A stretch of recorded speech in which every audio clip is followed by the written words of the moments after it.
A sandstorm rages in Nevada as Marcus, a single dad, risks everything to save billionaire Elena Voss from a stranded SUV. What happens next changes his life forever. Like this video, subscribe, and hit the bell to catch our latest stories. You won't want to miss what's coming. The wind howled across the Nevada desert like a pack of wolves, kicking up clouds of sand that stung Marcus Reed's face as he wrestled with a rusted fuel pump at the edge of his crumbling gas station on the outskirts of Dust Hollow, a forgotten speck of a town 50 miles north of Las Vegas. At 38, Marcus carried the weight of a man twice his age, his broad shoulders hunched from years of manual labor, his once sharp green eyes dulled by sleepless nights and the ghosts of a life he'd left behind. He tightened a bolt with a grunt, the metallic clank barely audible over the storm's roar, his calloused hands moving with the precision of someone who'd once flown helicopters through enemy fire but now couldn't afford to fix the flickering neon sign above his station that read, "Reed's Fuel Stop."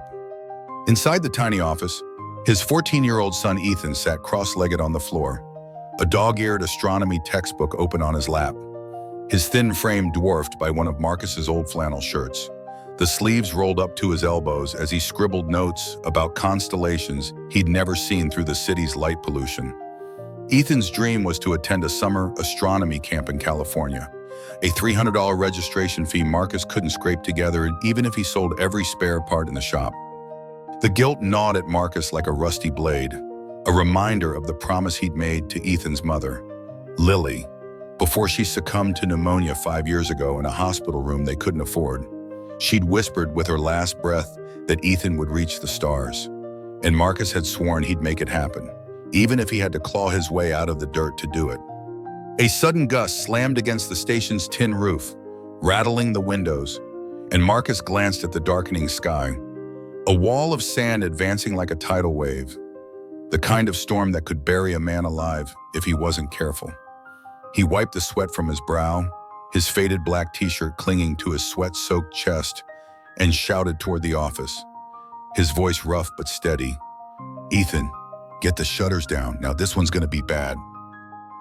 Ethan scrambled to his feet, his sneakers squeaking against the linoleum floor, his voice cracking with teenage urgency as he called back, "On it, Dad!"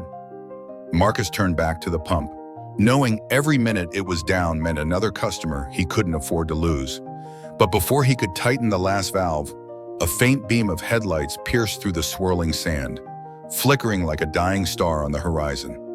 A sleek silver SUV emerged, its hazard lights blinking erratically, the vehicle swerving as it fought against the storm's grip, finally skidding to a stop 20 yards from the station, its front tires sinking into the soft desert sand. Marcus squinted through the haze, his instincts kicking in. The same instincts that had kept him alive during his years as a Marine pilot, flying rescue missions in places he'd spent a decade trying to forget. He dropped his wrench with a clatter, adrenaline surging through his veins, and sprinted toward the stranded vehicle, his boots sinking into the sand with every step, the wind screaming in his ears as he shouted, "Hey, you okay in there?" The driver's door cracked open, and a woman stepped out, her white blazer whipping in the wind, her blonde hair a tangled mess despite the elegance of her tailored suit, the kind of outfit that cost more than Marcus's entire monthly rent. She was in her early 40s, her sharp features striking even in the chaos, her posture radiating authority despite the fear flashing in her hazel eyes as she clutched her phone, its screen dark and useless in the storm. I can't get a signal," she yelled, her voice barely carrying over the wind, her heels sinking into the sand as she stumbled forward. "My car, it just stopped. I don't know what's wrong." Marcus reached her just as another gust hit, steadying her with a firm grip on her arm, his voice calm but commanding as he shouted, "We need to get inside. Now, this storm will bury us if we stay out here."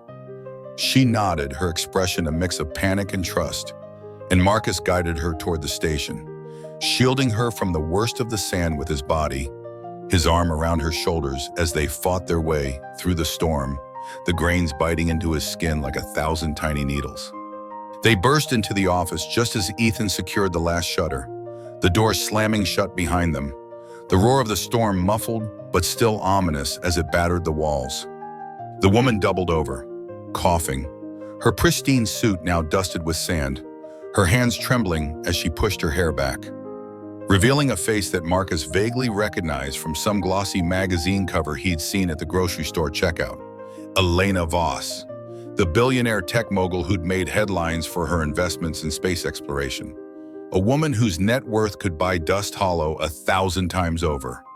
Ethan stared wide-eyed, his textbook forgotten on the floor, his voice a whisper as he nudged Marcus. "Dad, that's Elena Voss. She's on TV all the time. She's building rockets to Mars."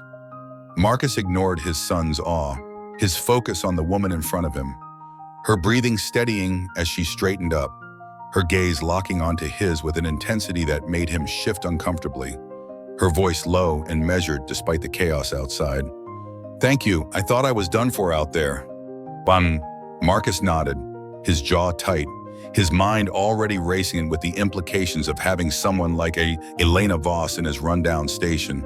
But before he could respond, a deafening crack echoed through the air, the sound of a power line snapping in the storm, plunging the station into darkness, the only light coming from the faint glow of Ethan's flashlight as the storm raged on, trapping them together in a moment that would change everything.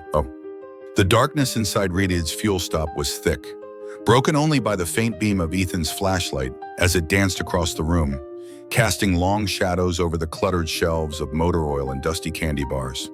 The storm outside a relentless beast clawing at the walls, with gusts that shook the entire structure, sending a shiver down Marcus Reed's spine as he stood near the door, his green eyes scanning the woman he'd just pulled from the jaws of the Nevada desert.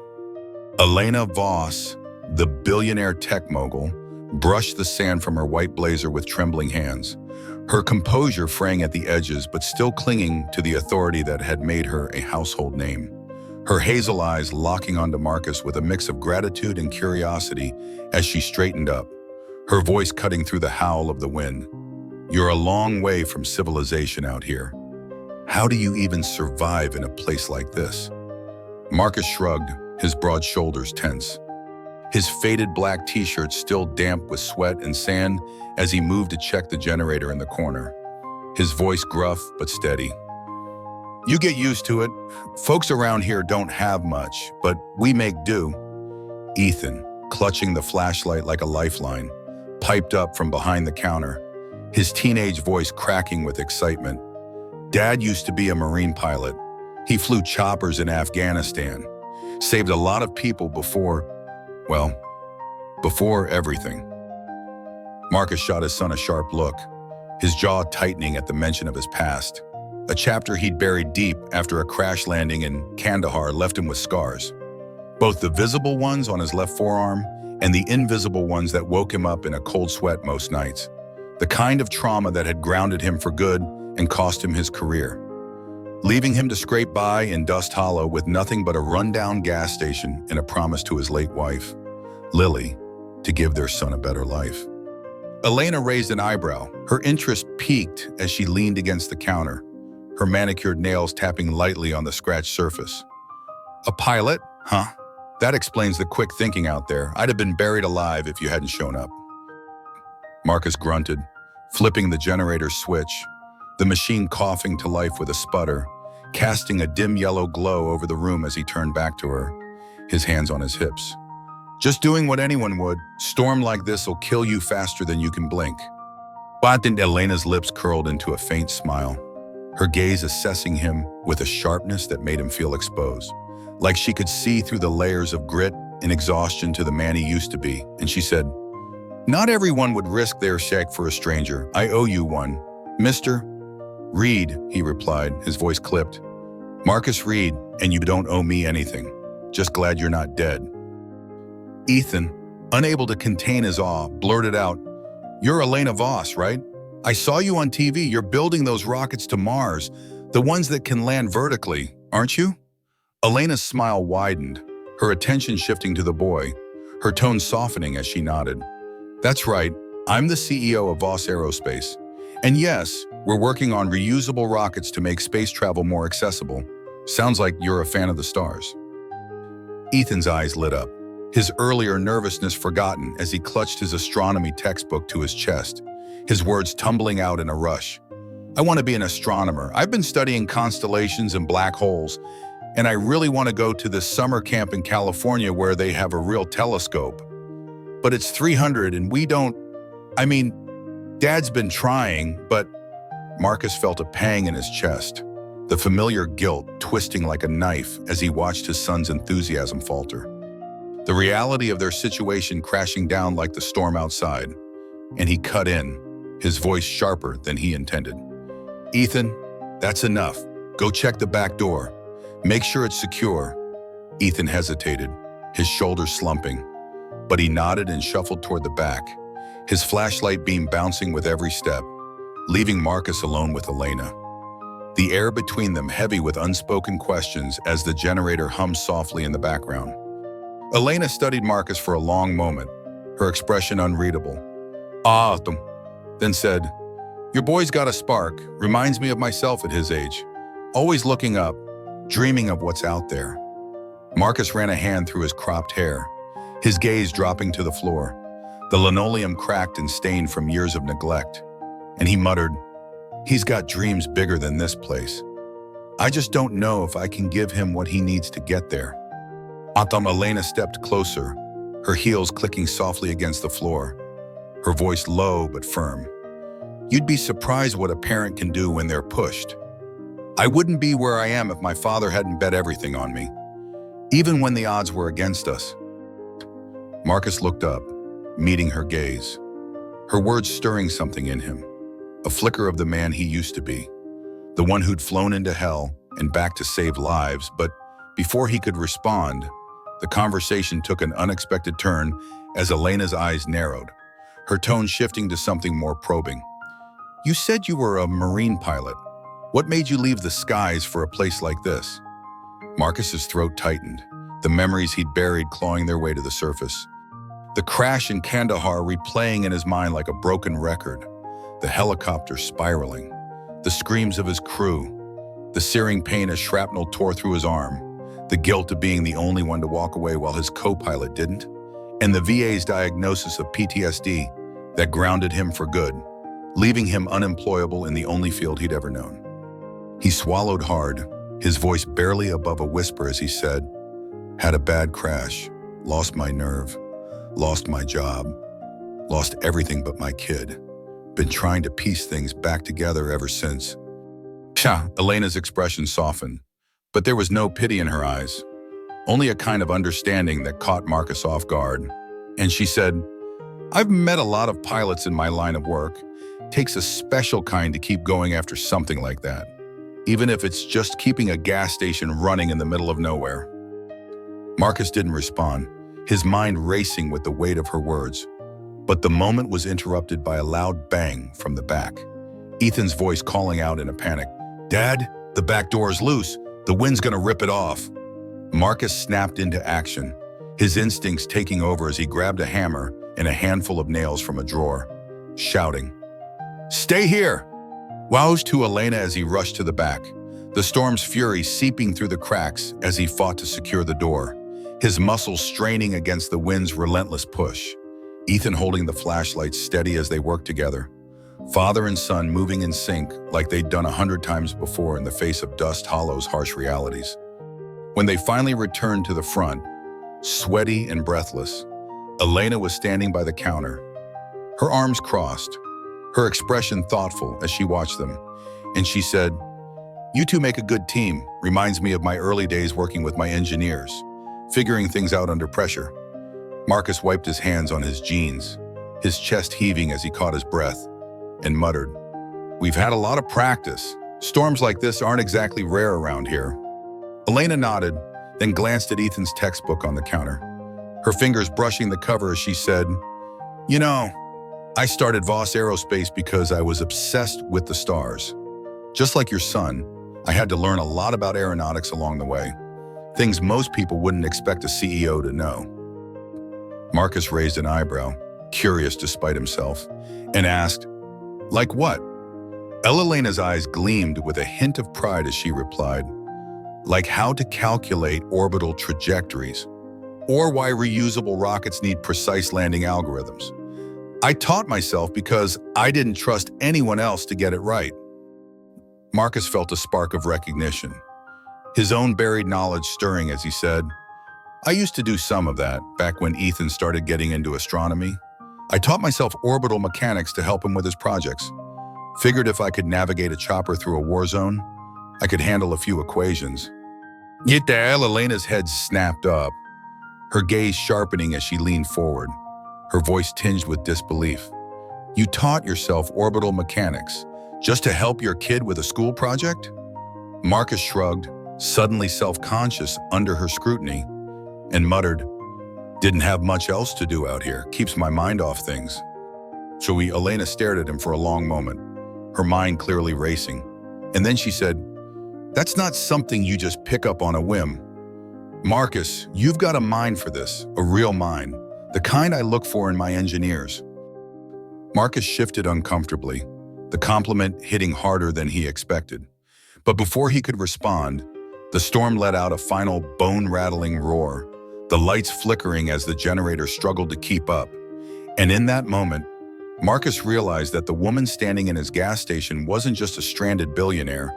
She was a doorway to a world he'd thought was lost to him forever. A world that might just hold the key to Ethan's dreams. If only he could find the courage to step through.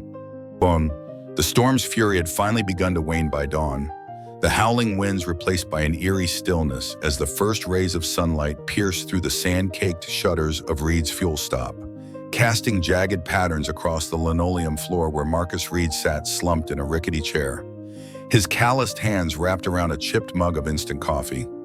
The bitter taste doing little to shake the exhaustion that clung to him like a second skin after a sleepless night of keeping the station secure against the desert's wrath. Ethan was curled up on a pile of old blankets in the corner, his astronomy textbook tucked under his arm, his soft snores a quiet reminder of the innocence Marcus fought so hard to protect, an innocence that felt increasingly fragile in the harsh light of their reality, a reality where $300 for a summer camp might as well have been $1 million, where every day was a battle to keep the lights on and the creditors at bay, where the ghosts of Marcus's past as a Marine pilot haunted him with every creak of the station's tin roof. Elena Voss stood by the counter, her white blazer now crumpled, but her posture still radiating the kind of confidence that came with wealth and power. Her hazel eyes scanning the horizon through the cracked window as she spoke into a satellite phone she'd retrieved from her bag, her voice crisp and authoritative. Yes, I'm fine. Send the team to Dust Hollow. Coordinates are already in the system, and make it quick. I've got a board meeting in Vegas by noon. Marcus watched her out of the corner of his eye, his jaw tight, the contrast between her world and his as stark as the desert sun against the storm's aftermath. Her presence a reminder of everything he'd lost, his career, his dreams, his ability to give Ethan the life he deserved, and everything he couldn't afford to hope for. Not after a decade of disappointments had taught him that hope was a luxury for people who didn't live paycheck to paycheck. Elena ended her call, slipping the phone into her bag with a practiced motion, her gaze shifting to Marcus as she crossed her arms, her tone softer but no less direct. My team's on their way. They'll tow the SUV and get me back to civilization. But I meant what I said last night. Marcus, you've got a mind I could use at Voss Aerospace. Marcus took a slow sip of his coffee, the mug hiding the flicker of unease in his green eyes as he replied, his voice low and guarded. Appreciate the thought, but I'm not your guy. I haven't flown in 10 years. And I'm no engineer, just a washed-up pilot trying to keep this place from falling apart. Elena stepped closer, her heels clicking against the floor, her expression unyielding as she countered. You taught yourself orbital mechanics to help your son with a school project. That's not something a washed-up anything does. That's the kind of problem-solving I need for my next project. A lunar lander prototype that's been stalled for months because my team can't crack the navigation system. Marcus set the mug down with a thud, his hands clenching into fists on his knees. The memories of his last flight flooding back, the helicopter's controls shaking in his grip, the horizon tilting as the rotor failed, the screams of his crew as they plummeted toward the Afghan mountains, the searing guilt of being the only survivor, and he shook his head, his voice rough with the weight of that trauma. "I don't touch anything that flies anymore. Not after what happened. I can't.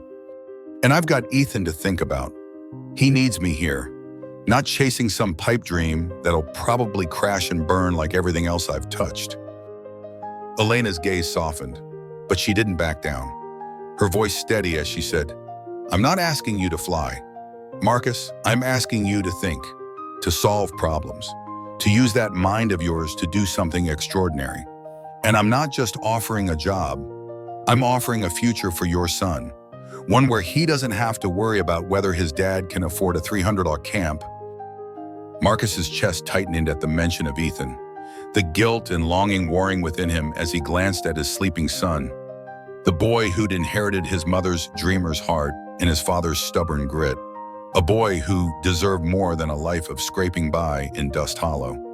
And for a moment, he allowed himself to imagine what Elena was offering: a steady paycheck, a chance to work on something bigger than himself, a way to finally keep his promise to Lily. But the fear was stronger, a cold, suffocating weight that had grounded him for a decade. And he said, "I can't risk it, not after everything we've been through. I'm all he's got, and I can't afford to fail him." Elena nodded, her expression a mix of respect and determination as she pulled a sleek business card from her bag, sliding it across the counter toward him, her voice firm but not unkind. "I understand, but I don't give up easily. Think about it. Marcus, call me if you change your mind. My team will be here in an hour, and I'll make sure your station gets a proper thank you for saving my life." Marcus stared at the card, the embossed logo of Voss Aerospace glinting in the morning light, a symbol of a world he'd once been part of, a world of precision and purpose that had been ripped away from him by a single moment of chaos. And he pocketed it without a word, his mind a storm of conflicting emotions as Elena stepped outside to wait for her team, her silhouette framed against the rising sun, a vision of power and possibility that felt as unreachable as the stars Ethan dreamed of. The next hour passed in a blur, Marcus busying himself with cleaning up the station, sweeping sand from the floor, and checking the fuel pumps for damage.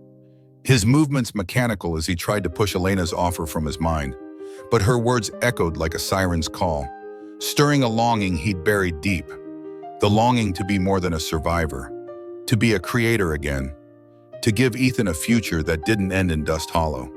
Ethan stirred awake as the sound of engines rumbled in the distance, a convoy of black SUVs kicking up dust as they approached, their sleek design a stark contrast to the rusted pickups that usually pass through town.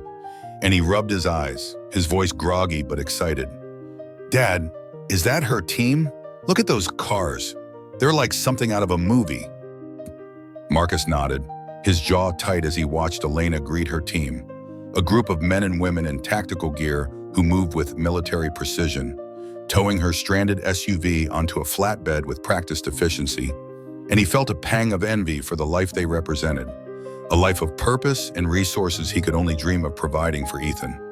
Elena glanced back at the station one last time, her hazel eyes meeting Marcus's through the window, a silent challenge in her gaze as she climbed into the lead SUV, the convoy pulling away in a cloud of dust, leaving Marcus and Ethan standing in the doorway, the business card burning a hole in Marcus's pocket as the weight of his decision settled over him, like the desert heat, a decision that could either save them or break them.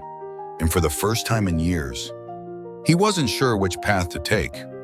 Ultimately, the desert sun climbed higher over Dust Hollow, its unrelenting heat baking the cracked asphalt outside Reed's fuel stop as Marcus Reed stood behind the counter, the hum of the ancient air conditioner barely keeping the sweat from beading on his forehead, his green eyes fixed on the business card Elena Voss had left behind, its embossed logo glinting like a taunt in the harsh midday light, a reminder of the offer that could change everything, a job at Voss Aerospace, a chance to work on a lunar lander prototype, a future where Ethan wouldn't have to choose between his dreams and their reality, but also a reminder of the fear that had grounded him for a decade, the terror of failing again, of losing what little he had left after the crash that stole his career, his confidence, and nearly his life. Ethan sat on a stool nearby, his astronomy textbook open to a page about the Orion Nebula, his pencil scratching notes with a focus that made Marcus's chest ache with pride. The boy's voice breaking the silence as he spoke without looking up. "Dad, you've been staring at that card for an hour. Are you gonna call her, Voss Aerospace? That's huge. They're building stuff that could take us to Mars, and you heard her. She thinks you're some kind of genius." Marcus's jaw tightened, his fingers tightening around the card as he shoved it back into his pocket, his voice gruff with a mix of frustration and guilt. "It's not that simple. Ethan, I haven't done anything like that in years, and I've got no business messing with rockets. I'm a liability, not a genius, and we can't just pack up and leave. You've got school. I've got this place. We've got a life here, such as it is." Ethan set his pencil down, his brown eyes, Lily's eyes, meeting Marcus's with a clarity that cut through the haze of his excuses, his voice steady despite the crack of adolescence. "What life? We're barely getting by. You work yourself to death for nothing. And I know you're trying, but I see how much it hurts you to be stuck here, to not be up there where you belong. And I heard what Ms. Voss said. She's not asking you to fly. She's asking you to think, to help. And maybe, just maybe, this is how I get to that camp in California, how we both get something better." Marcus felt the words like a punch to the gut, the raw truth in Ethan's voice stripping away the walls he'd built to protect them both, the walls that kept him tethered to Dust Hollow, to a life of survival rather than living. And he turned away, his hands gripping the counter as he stared out the window at the empty road, the desert stretching endlessly beyond, a mirror to the emptiness he'd felt since the crash that had taken his co-pilot, his career, and his nerve, leaving him with nothing but nightmares and a son who deserved better than a father too scared to take a chance. Ethan slid off the stool, his sneakers scuffing the floor as he approached, his voice softer now, tinged with a hope Marcus hadn't heard in years. "I looked up that camp again last night before the storm hit. It's called Starlight Horizons, in the San Bernardino Mountains. They've got a 20-inch telescope, and they teach you how to map star clusters. And if I do well, there's a scholarship for a science program at UCLA, but the deadline's next week, and I know we don't have the money. But if you took that job, maybe we could both get out of here." Marcus's throat tightened, the image of Ethan under a mountain sky, peering through a telescope at the stars he loved so much, flashing through his mind like a beacon, but it was shadowed by the memory of his last flight, the helicopter's warning alarms blaring, the ground rushing up to meet him, the weight of knowing he couldn't save his crew, and he shook his head, his voice barely above a whisper. "I want that for you, Ethan, more than anything, but I can't go back to that world. I failed once, and I can't fail you, not like I failed them." Ethan's expression softened, his hand reaching out to touch Marcus's arm, a gesture so much like Lily's that it made Marcus's heart ache. And he said, "You didn't fail me, Dad. You kept us together. You kept me safe, but I'm not a little kid anymore. I can handle a change, and I think you can too. I think you need to, for both of us." Marcus looked down at his son, the boy who'd grown up too fast in the shadow of their struggles, who'd learned to ration food and fix fuel pumps and dream of stars despite the weight of their reality. And he felt a crack in the armor he'd worn for so long, a crack that let in a sliver of possibility, a sliver of hope that maybe, just maybe, he could be more than the sum of his failures. The rest of the day passed in a blur of routine. Marcus fixed a leaking hose on the fuel pump, served a handful of weary truckers passing through, and counted the day's earnings. A measly 40 that wouldn't even cover the electric bill. But his mind kept circling back to Elena's offer, to Ethan's words, to the life they could have if he found the courage to say yes. A life where Ethan could chase his dreams without the constant specter of poverty looming over them. By evening, as the sun dipped below the horizon, painting the desert in shades of orange and purple, Marcus sat on the station's steps, the business card in his hand once more, the weight of his decision pressing down on him like the heat of the day, and he pulled out his cracked phone, his thumb hovering over the number Elena had given him, his heart pounding as he wrestled with the fear that had defined him for a decade, the fear of failing, of falling, of losing everything all over again. Ethan stepped outside, a can of soda in his hand, his voice quiet but firm as he sat beside Marcus. "You don't have to decide tonight, Dad, but whatever you choose, I'm with you. I just want you to be happy, like you used to be when you'd tell me stories about flying, about how it felt to be up there with the stars." Marcus felt a lump in his throat. The memory of those stories, of soaring over the Afghan desert at dawn, the world below a patchwork of light and shadow, the hum of the helicopter, a song of freedom, stirring something deep within him, something he thought he'd lost forever. And he nodded, his voice hoarse as he said, "I'll think about it. Ethan, I promise." That night, as Ethan slept in the tiny apartment above the station, Marcus lay awake on his lumpy mattress, the card on the nightstand beside him, his mind a battlefield of hope and fear. But for the first time in years, hope was gaining ground, fueled by the image of Ethan's smile, by the possibility of a future where they could both reach for the stars. And as the desert night stretched on, Marcus made a decision, not a final one, but a step. A small act of courage that might just lead them out of the darkness. Ambitious. Marcus Reed stood on the cracked pavement outside Reed's fuel stop at dawn, the desert air still cool as the first light of day crept over the horizon, his worn boots scuffing against the ground as he locked the station door, his green eyes squinting against the glare. A mix of resolve and trepidation etched into the lines of his face as he climbed into his battered pickup truck, the engine coughing to life with a reluctant groan. The 50-mile drive to Las Vegas, stretching out before him like a gauntlet he wasn't sure he could run.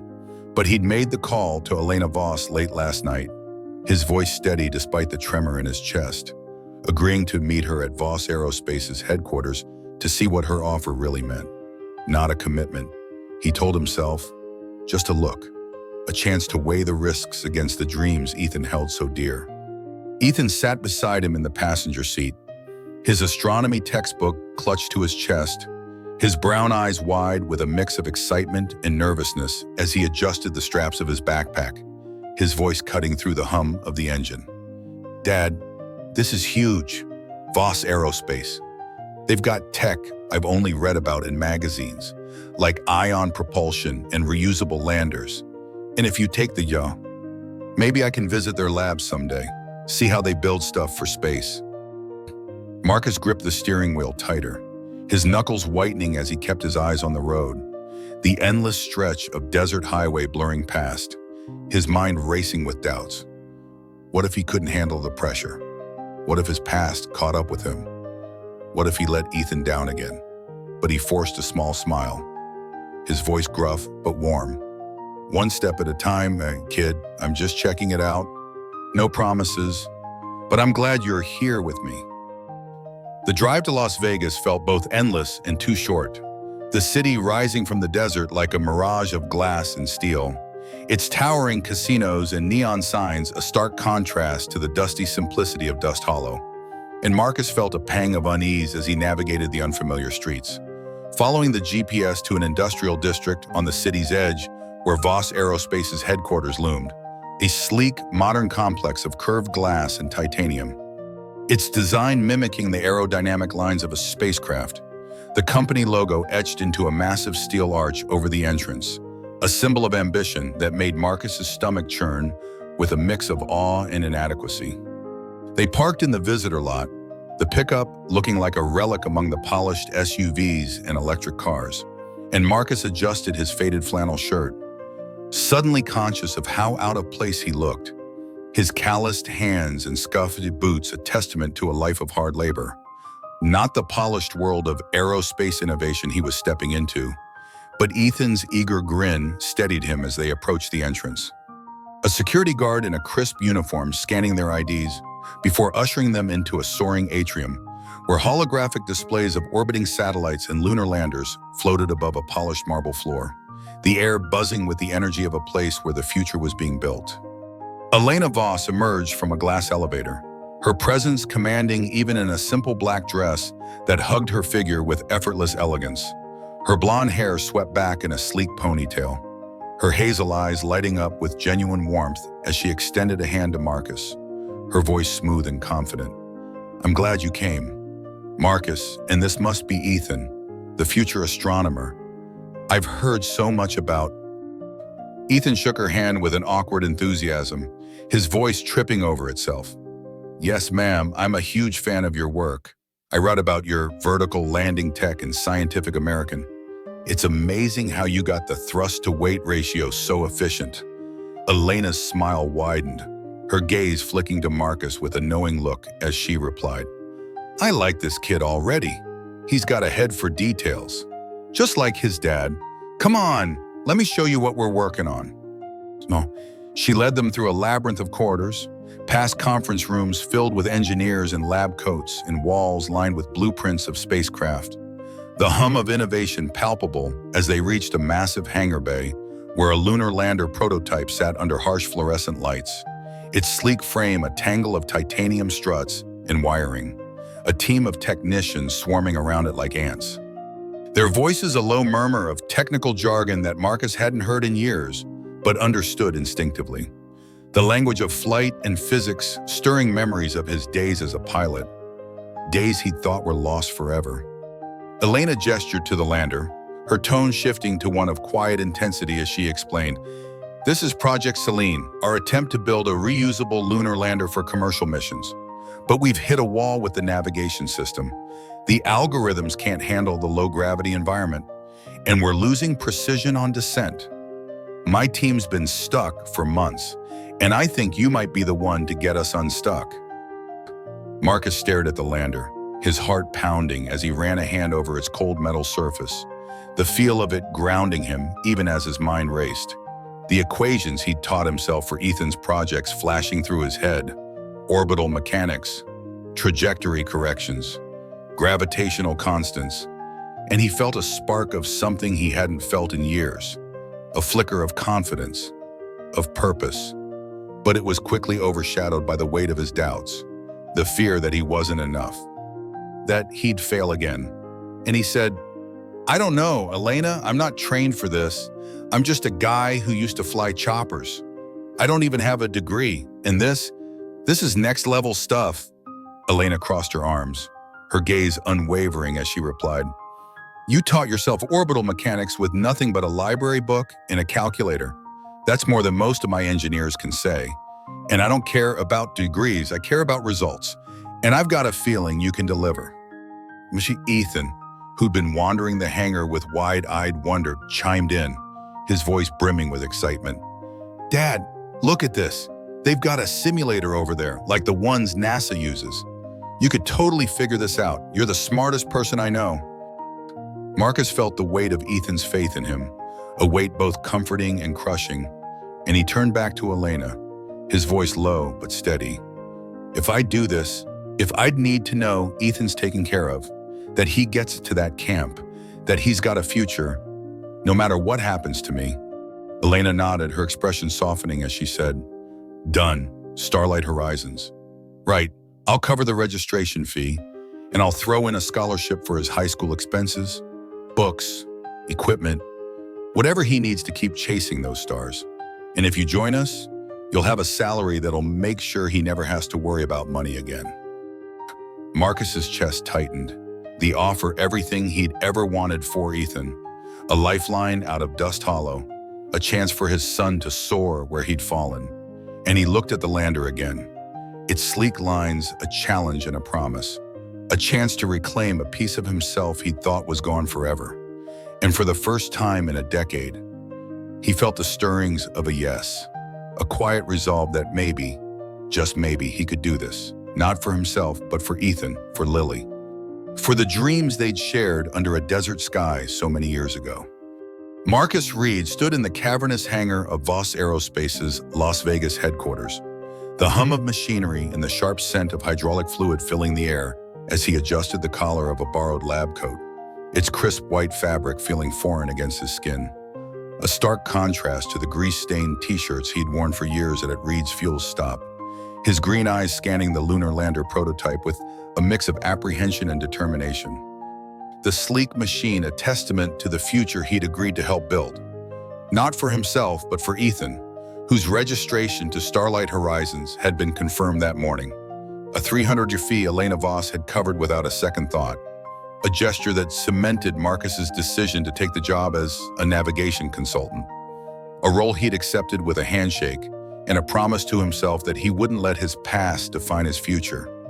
The hangar buzzed with activity, engineers and headsets darting between workstations, their voices a low hum of technical jargon as they calibrated sensors and ran diagnostics. But the atmosphere shifted when Marcus entered, heads turning, whispers following him like a shadow, some curious, others skeptical, their eyes lingering on his weathered hands and the faint scar on his left forearm, a visible reminder of the crash that had grounded him a decade ago.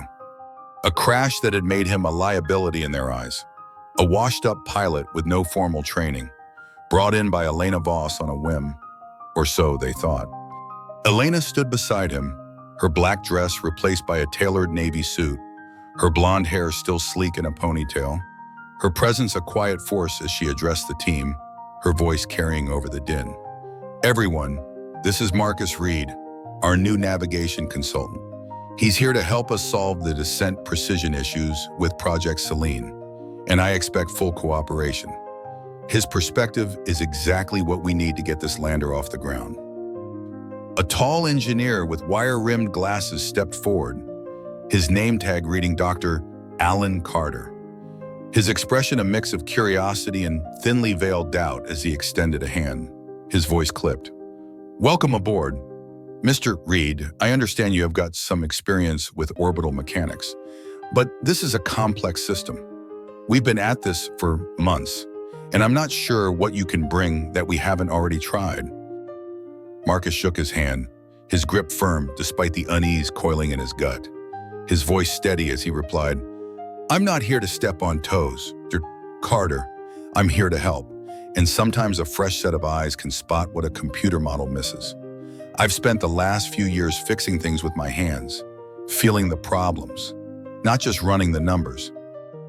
Carter's lips pressed into a thin line, his skepticism clear, but he nodded, stepping back as Elena gestured to a digital whiteboard displaying the lander's navigation schematics, her tone brisk. "Let's get started. Marcus, walk us through your initial thoughts on the descent algorithm."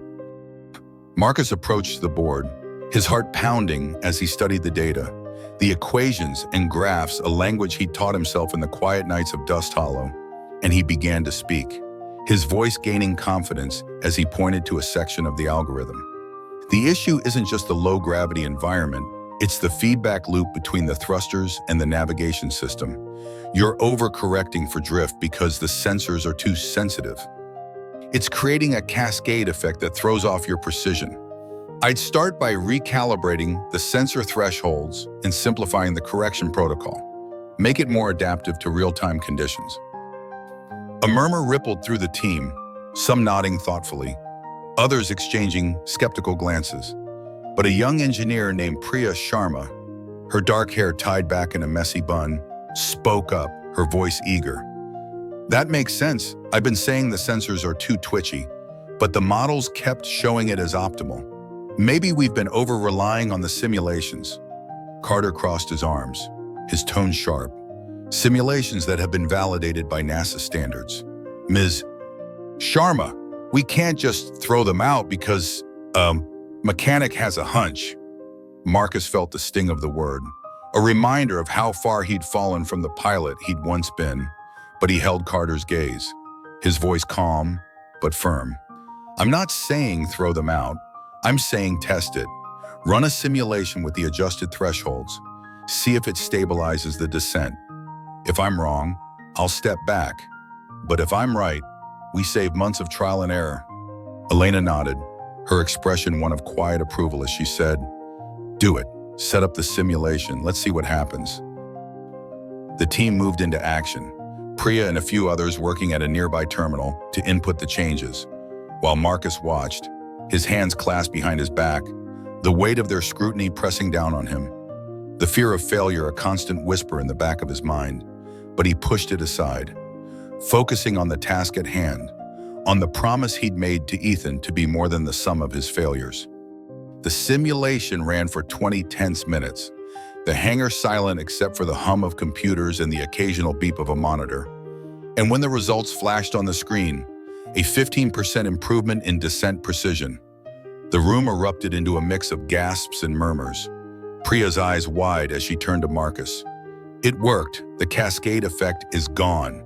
The lander's holding steady within 3 feet of the target zone. That's better than anything we've achieved so far. Carter's skepticism wavered, his brow furrowing as he studied the data, his voice grudging. It's promising, but we'll need to run more tests. Real-world conditions are different. We can't jump the gun. Elena's smile was subtle but triumphant as she placed a hand on Marcus's shoulder, her voice low. Good work. Marcus, I knew I was right about you. Marcus nodded, a flicker of pride breaking through his doubt. But the moment of victory was short-lived as Carter approached, his tone softer, but still edged with doubt. I'll give you this, Reed. You've got an instinct for this. But instinct only gets you so far. Let's see how you handle the real thing. We're scheduled for a hardware test in 2 days. And if that fails, it's not just your reputation on the line, it's ours.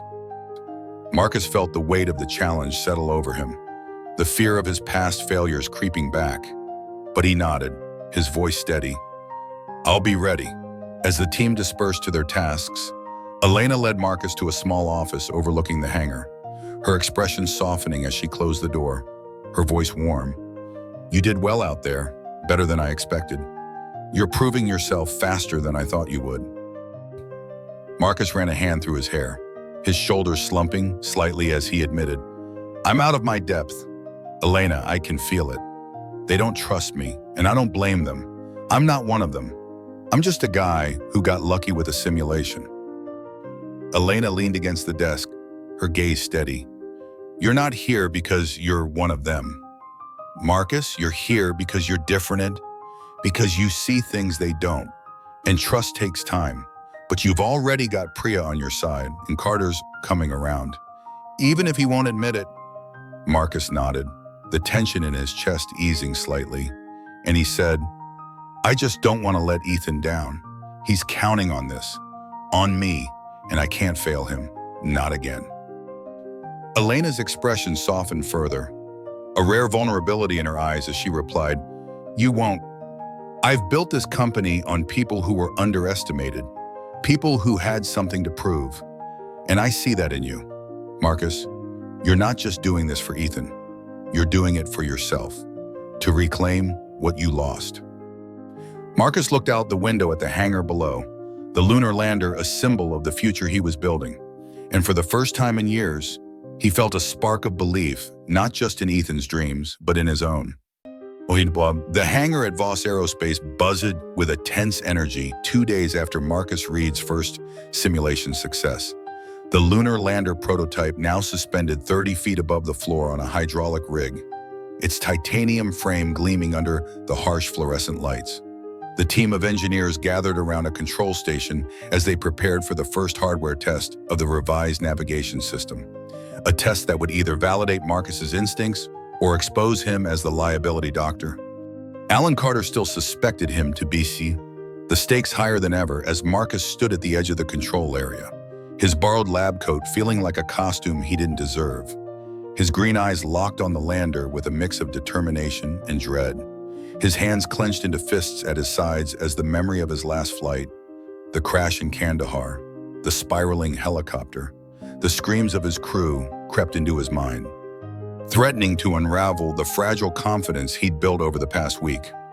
Elena Voss stood beside him, her navy suit replaced by a sleek gray jumpsuit, her blonde hair tied back, her hazel eyes sharp with focus as she addressed the team, her voice steady and commanding. This test is a critical milestone for Project Selene. We're simulating a lunar descent with Marcus's adjusted navigation parameters. I want everyone on point, no mistakes. Let's show the board what we're capable of. Priya Sharma, the young engineer who'd become Marcus's unlikely ally, gave him a reassuring nod from her station, her fingers flying over the keyboard as she initiated the test sequence. Her voice calm but tinged with excitement. Navigation system online, thrusters at 10% power, beginning descent in 3, 2, 1. The lander began its controlled descent, the rig lowering it toward a mock lunar surface marked with sensors, the team's monitors displaying real-time data on trajectory and stability. And for the first 20 seconds, everything went smoothly. The lander held steady, its descent precise within 2 feet of the target zone, a marked improvement over previous tests. But then a red warning flashed on Priya's screen, her voice rising with alarm. "We've got a thruster misfire, port side. It's overcorrecting, we're losing stability." Marcus's heart lurched, the familiar panic of a failing aircraft flooding his senses, the hangar fading as his mind snapped back to Kandahar, the helicopter's controls shaking, the ground rushing up, the helplessness of knowing he couldn't stop it. And he froze, his breath shallow, his vision narrowing as the lander began to tilt, its descent veering off course. The team's voices a distant hum as Carter barked orders. "Compensate with the starboard thrusters, now, or we'll lose the prototype." Marcus's hands trembled, the scar on his forearm burning with phantom pain. But Elena's voice cut through the fog, her hand gripping his arm, her tone sharp and urgent. "Marcus, snap out of it. We need you. You know this system better than anyone. Tell us what to do." Her words were a lifeline, pulling him back to the present, and Marcus forced himself to focus, his eyes darting to the monitors, the data swimming into clarity as he recognized the issue. The same cascade effect he'd warned about, exacerbated by the thruster misfire, and he shouted, "Boss," his voice hoarse but steady. "Cut power to the port thruster. Manually override the navigation loop. Let the starboard side stabilize it, then re-engage at 5%. Do it now." Priya didn't hesitate, her hands moving with precision as she followed his instructions, the team holding their breath as the lander wobbled, its tilt correcting slowly, the descent stabilizing just 5 feet above the mock surface. And when it finally touched down, off target by 10 feet but intact, a collective sigh of relief swept through the hangar, Priya turning to Marcus with a grin. "You did it. That was insane. We'd have lost it without you." Well, Carter, his skepticism tempered by the near disaster, nodded grudgingly, his voice low. "Good call, Reed. I'll admit, I didn't think you had it in you. But we've got work to do. That misfire shouldn't have happened." Marcus nodded, his chest still tight, the adrenaline fading to leave a hollow ache as he turned away from the team, his hands shaking as he leaned against a nearby table. The panic attack lingering like a storm cloud. The fear that he wasn't cut out for this, that he'd always be one mistake away from breaking, threatening to overwhelm him. Elena followed him, her expression a mix of concern and determination as she spoke softly. "You saved the test. Marcus, don't let what just happened in your head take that away from you. I saw what you did. You acted when it mattered. That's what counts." Marcus shook his head, his voice raw. "I froze. Elena, I saw the crash again. Felt it. I can't keep doing this. I thought I could, but I'm a liability. Just like Carter said, I'm putting your project at risk." And Elena's gaze softened, but her voice was firm. "You're not a liability. You're human. You've been through something most people can't imagine. And you're still here, you're still fighting. I've seen pilots crack under less, but you didn't. You came through, and we can work on the rest." Marcus looked at her, the sincerity in her eyes cutting through his self-doubt, and he said, "When I don't know how to stop seeing it, the crash, the guilt. It's always there, waiting for me to screw up." Elena placed a hand on his shoulder, her touch steadying. "I've got a therapist on staff, Lena Hayes. She works with my team, helps them through high-stress projects. She's ex-military. She gets it. I want you to talk to her. No pressure, just a conversation. You can't carry this alone. Marcus, not if you're going to be part of this." Marcus hesitated, the idea of therapy a bitter pill. He'd tried it years ago, after the VA diagnosed his PTSD. But the shrink had been a civilian who couldn't understand the weight of what he'd seen, and he'd walked away, burying the pain instead. But Elena's offer felt different, grounded in a shared understanding of high-stakes work, and he nodded slowly, his voice quiet. "I'll talk to her. I owe it to Ethan, to you, to try you." Elena smiled, a rare warmth breaking through her usual intensity. "Good, that's all I ask. Now let's get back out there. The team needs to debrief, and I need you to help figure out that thruster issue. We're not done yet." Marcus took a deep breath, the panic receding as he followed her back to the control station, the team already dissecting the test data, Priya waving him over with a question about the navigation loop. And as he engaged with the work, the equations and systems, a language he was beginning to reclaim, he felt a small shift, a crack in the wall he'd built around his trauma, a glimmer of hope that maybe he could heal, not just for Ethan, but for himself. A chance to finally leave the ghosts of Kandahar behind. 3 months had passed since the tense hardware test at Voss Aerospace, and the hangar in Las Vegas now hummed with a different kind of energy, celebration, as Project Selene's lunar lander prototype stood proudly on a reinforced platform, its titanium frame polished to a mirror finish. The navigation system Marcus Reed had helped perfect, now fully integrated. The team gathered around for the official unveiling to the board, their faces a mix of exhaustion and triumph after weeks of grueling tests and late nights. The successful live simulation 2 days ago, a flawless lunar descent in a high-altitude test chamber, having secured the project's future and a $50 million investment from investors eager to see Voss Aerospace lead the next wave of commercial space exploration. Marcus stood at the edge of the crowd, his lab coat now a familiar weight on his shoulders, his green eyes brighter than they'd been in years. The scar on his forearm still visible, but no longer a burning reminder of failure. Thanks to weekly sessions with Dr. Lena Hayes, the ex-military therapist Elena had recommended, whose no-nonsense approach had helped him confront the ghosts of Kandahar, not erase them, but manage them, turning panic into focus, guilt into purpose.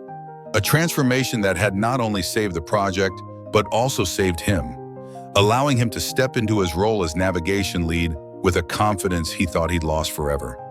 Ethan, now 15 and fresh from his summer at Starlight Horizons, stood beside him, his skinny frame a little taller, his brown eyes shining with pride as he clutched a certificate from the camp, a first-place award for his star mapping project, a project that had caught the attention of a UCLA professor who'd offered him a spot in a pre-college astronomy program next summer. All expenses paid. A dream Marcus had once thought impossible now unfolding before them. A testament to the life they'd built since leaving Dust Hollow behind. Their new apartment in Las Vegas, a modest but comfortable space with a balcony where Ethan could set up his telescope. A gift from Elena to celebrate his camp success.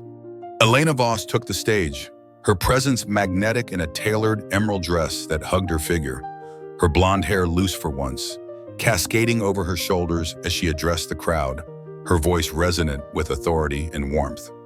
Project Selene is a milestone for Voss Aerospace, a testament to what we can achieve when we combine innovation with instinct. And I owe much of that success to Marcus Reed, a man who saw solutions where others saw only problems, who reminded us that the best technology comes from the best minds, no matter where they start. The crowd applauded, and Marcus felt a flush of heat on his face. His hands clasped behind his back as he nodded in acknowledgement. The team, Priya, Carter, and the others, joining in with genuine smiles, their skepticism long replaced by respect after Marcus's relentless dedication, his ability to anticipate issues before they arose, his quiet leadership that had turned a stalled project into a triumph. Elena's eyes met his from the stage, a spark of something deeper than professional gratitude flickering in her gaze, a spark that had been growing over the past months. Late-night strategy sessions over coffee, shared laughs during high-stress moments, the way she'd sit with him after his therapy appointments, listening without judgment as he unpacked his fears. Her own walls coming down to reveal a woman who'd fought her way to the top but carried her own scars. The loneliness of leadership. The weight of proving herself in a male-dominated industry, a vulnerability that had drawn them closer, their connection evolving from partnership to something unspoken but undeniable. After the unveiling, as the team mingled with the board over champagne and canapes, Elena found Marcus on the hangar's observation deck, the Las Vegas skyline glittering in the distance, the night air warm against their skin as she handed him a glass, her voice soft. "You did it, Marcus. You didn't just save the project. You saved yourself. And I've never been prouder to have someone on my team." Marcus took the glass, his fingers brushing hers, the contact sending a jolt through him as he met her gaze. His voice low, "I couldn't have done it without you. Elena, you saw something in me I didn't see in myself.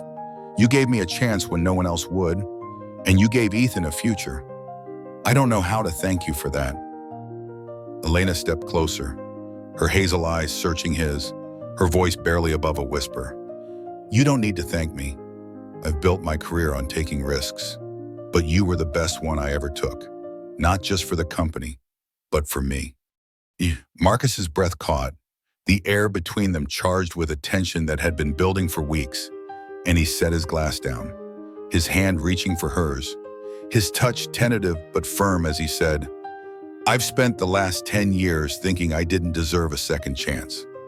Not just at work, but at life, at feeling something real. But you make me want to try.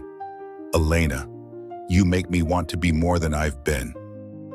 Elena's lips curved into a smile, her hand tightening around his, her voice trembling with emotion.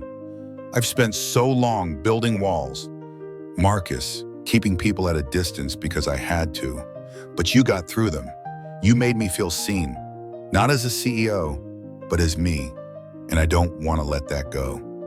The words hung between them, a confession that felt as vast as the desert sky, and Marcus leaned in, his lips meeting hers in a kiss that was both hesitant and sure, a kiss that tasted of champagne and possibility, the city lights blurring into a constellation of their own as they stood together, two people who'd found each other in the unlikeliest of places, their past no longer a burden, but a bridge to something new.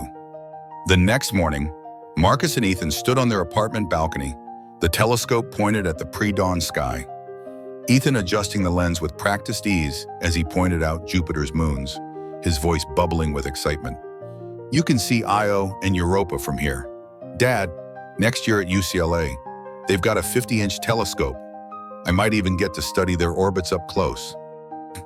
Marcus smiled, his arm around Ethan's shoulders, his heart full as he glanced at the gold band on his finger. Lily's ring, a keepsake he'd carried through their darkest days, now a symbol of the promise he'd kept, the promise to give Ethan the stars.